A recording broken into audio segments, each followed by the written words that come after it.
Good evening, Scott here, known as Cantaloupe to some online, and I'm bringing a video to you on a subject that's interesting to me. It might be of interest to you or someone you know, and that is being reasonable, with a special emphasis, as usual, on something not commonly understood or appreciated about it. Being reasonable. It turns out there's a really interesting detail.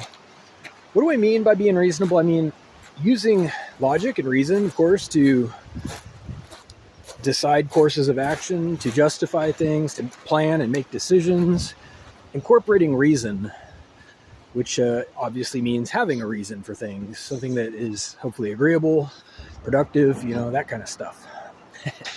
Reason, being reasonable has a lot of practical value, but some people fail to understand the value. They think that being reasonable is a sign of weakness.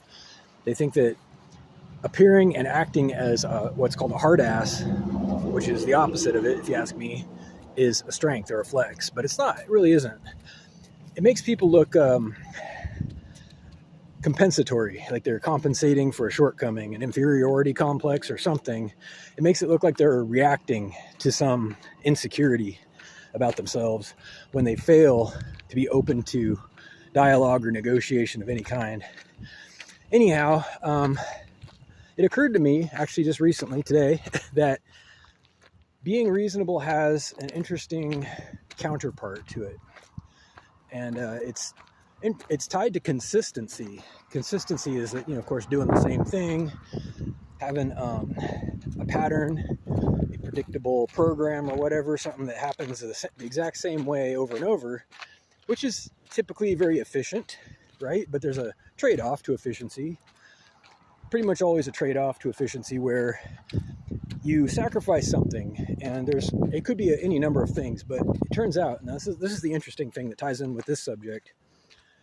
If you're always doing the exact same thing, it's not even possible to be reasonable at that point. I'll say that again.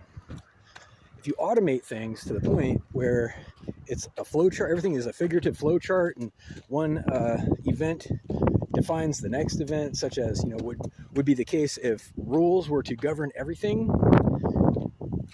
you become by definition unreasonable. There's no more reason involved in it. It's all planned out ahead of time, and nothing that could possibly happen would change it if it were 100% automated, so to speak. And it's just an interesting thing to think about, to understand that the more automated something is, the more unchanging it is expected to be, the less reasonable, the less responsive, and the less adaptive it is.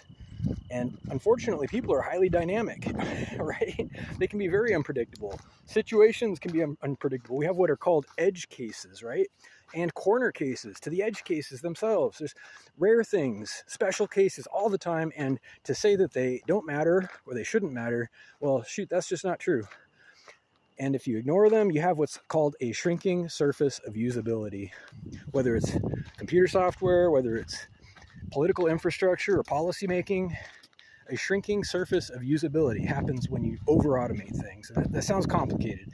It all boils down to not being reasonable enough, not putting in the effort, but rather delegating the process to something mechanical, something like a flow chart when it shouldn't be, instead of human judgment, human compassion, and just being human, right? It takes work. It takes hours. Sometimes doing the right thing takes a lot of time and effort and sometimes money, right? I mean, it's expensive to do things right, usually. We love to save costs and cut costs and make things more cost-effective, more bang for the buck. And unfortunately, and it's a digression to a different subject, but our economic model does not easily support being fair, being reasonable. And this might be the biggest problem we have, if you ask me. It seems everything wants to tie back to the economy, our economic model, where people are in competition all the time. So anyway, that's a mouthful. Be reasonable. You already know it's a good idea. Being reasonable is the bare minimum of being compatible with society. You have to be reasonable. It won't work otherwise. So I hope everybody has a great day. If you have questions or comments, opinions of your own, I want to hear them. Reach out to me in the comments below or at whitehotrobot@gmail.com. Thank you.